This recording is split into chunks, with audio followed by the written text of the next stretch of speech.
Students in Khoshendra sir classes. Students, today we will read the poem Fire and Ice written by Robert Frost. Students, I have taken this poem from 10th class book. Okay students, as you know very well students, Fire and Ice. Students, Fire and Ice is a highly symbolic poem written by Robert Frost. Okay students, because there are two symbolic devices have been used, fire and ice. Students, fire symbolizes to hatred, jealousy, इसका मतलब नफरत, and ice symbolizes coldness and indifferences, insensitivity. Okay students, it means चाहते. यहाँ पर students दो में आपस में एक कॉन्ट्रास्ट नज़र आता है, इनकी दोनों बातों में कि भाई नफ़रत और चाहते. तो यहाँ पर दो सिंबॉलिक डिवाइसेस यूज़ की गई हैं. तो let us students before proceed I would like to tell you there are many theories about how the world will end ultimately, by fire or by ice. It means fire stands for fury, jealousy, anger, greed, lust, cruelty and hatred, students. And students, ice stands for coldness, indifferences, insensitivity.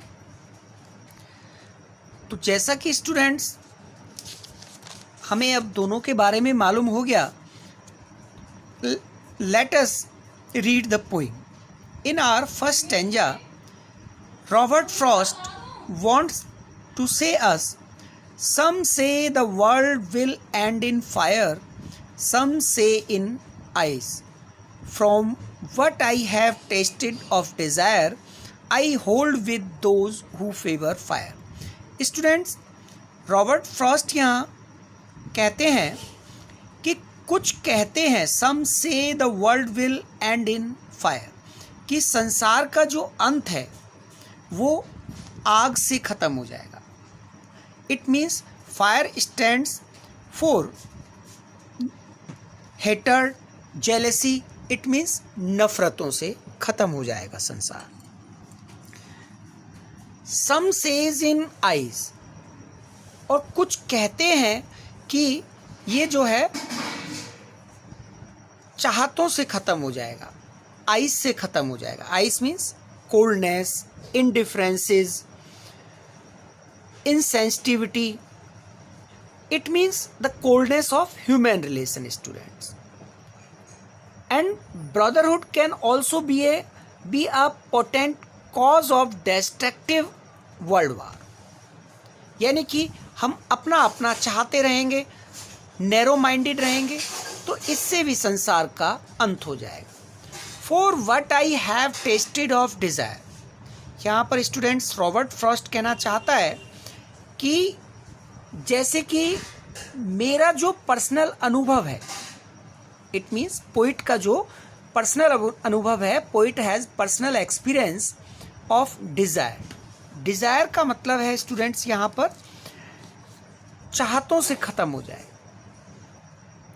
I hold with those who favour fire. यहाँ पर मैं, लेकिन जो poet है वो यहाँ पर कहना चाहता है, poet has personal experience of how human beings are carried away by their greed and lust and anger and jealousy.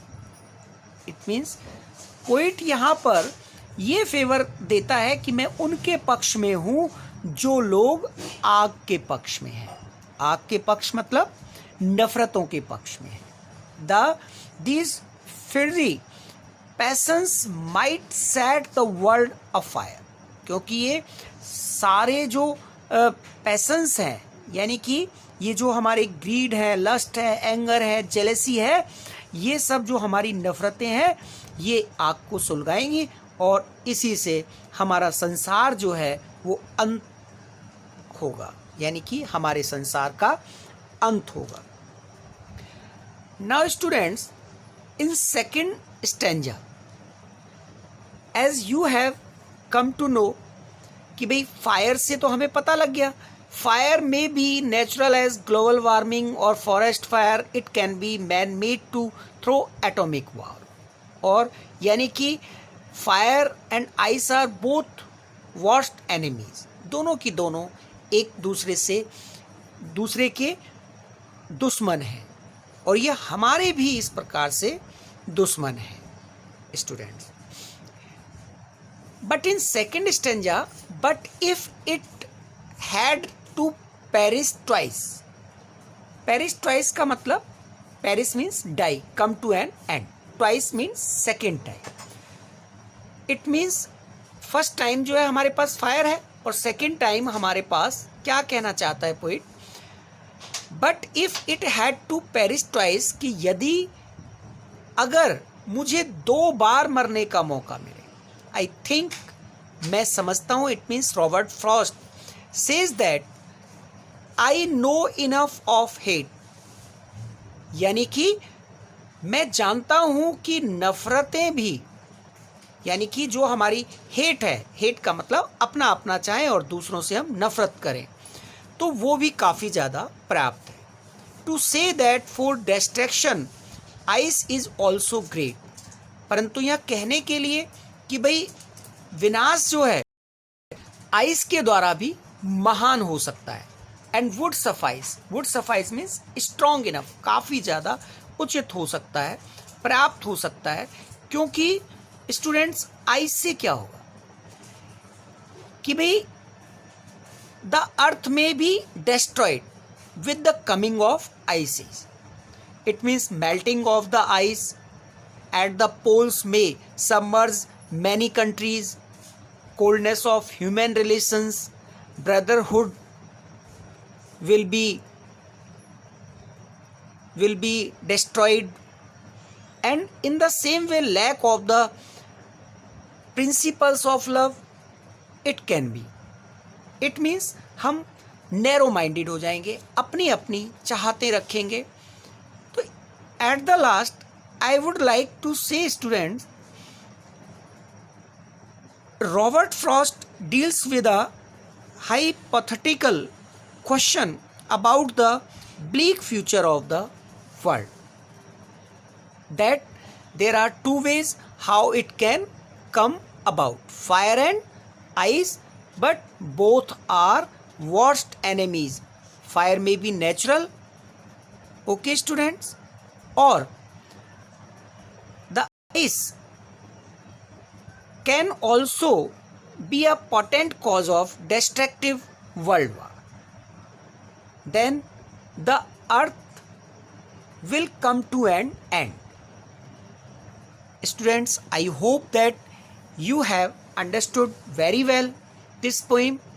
If you have understood, kindly like and subscribe my channel Khushender Sir Classes. Thank you and have a nice day, students.